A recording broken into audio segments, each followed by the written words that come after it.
I don't have just such kind of high expectation from this government. Looking forward to some tax relief. যুৱচামে যদি আমাৰ ইয়াতে human resource নহয় human burden হৈ আছে।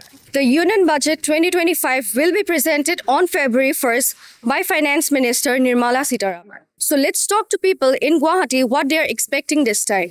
I don't have just such kind of high expectation from this government, but still I want to say that যিমান পাৰে indirect taxes বিলাক অতৰাই দিব লাগে আৰু ডাইৰেক্ট taxes কৰিলে ভাল। আৰু 2022, 23, 24 দেখা পাইছে ইমান মানুহ ইণ্ডিয়াৰ বাহিৰত গুচি গৈছে only because of this reason only. Continue বাজেটবিলাক বাঢ়িহে আছে।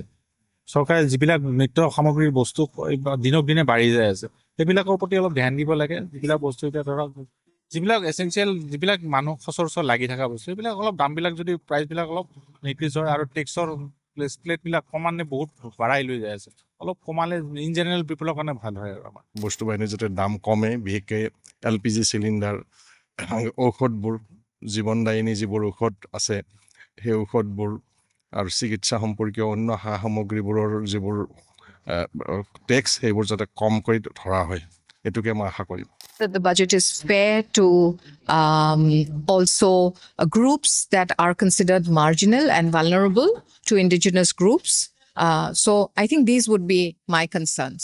Looking forward to some tax relief. That is definitely goal number one. Baki, we'll see what happens. Not so certain. But hoping for some relief in cars also. That is one of the burning issues right now. That's about it. There are a lot of taxes.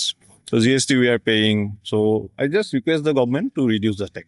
My expectations are that government should allow more funds for the health sector, educations, and for the betterment of the public. সৰ্বসাধাৰণ মানুহৰ যাতে আমি যিহেতু সৰ্বসাধাৰণ মানুহৰ যাতে বহুত উন্নতি কৰিব নোৱাৰিলেও এটা সকাহ পায় তেনেকুৱা এক ধৰণৰ হেৰিটো বিচাৰো আৰু জনসাধাৰণে অলপ সকাহ পাব কাৰণে টেক্সটো অলপ কম কৰি দিব লাগে। কম কৰি দিলে কি হয় বস্তুগুলোৰ দাম অলপ কমি আহিব তেতিয়া মানুহ অলপ ৰাইজে সকাহ পাব তেতিয়া চৰকাৰকো ভাল পাব।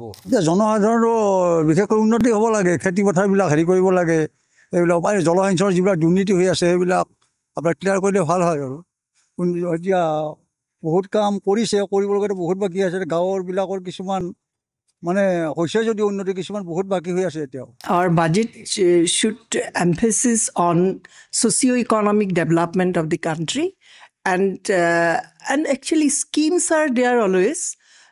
Different policy measures have been taken by the government from time to time, but they should be executed properly.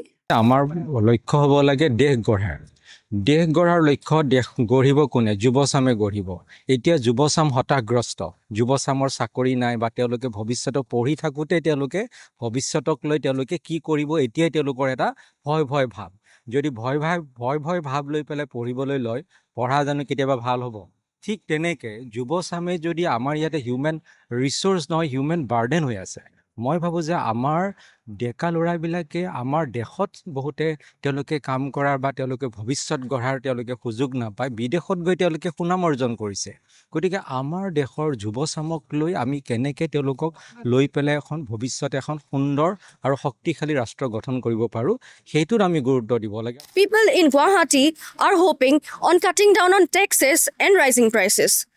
Will the government meet their expectations? We'll find out soon.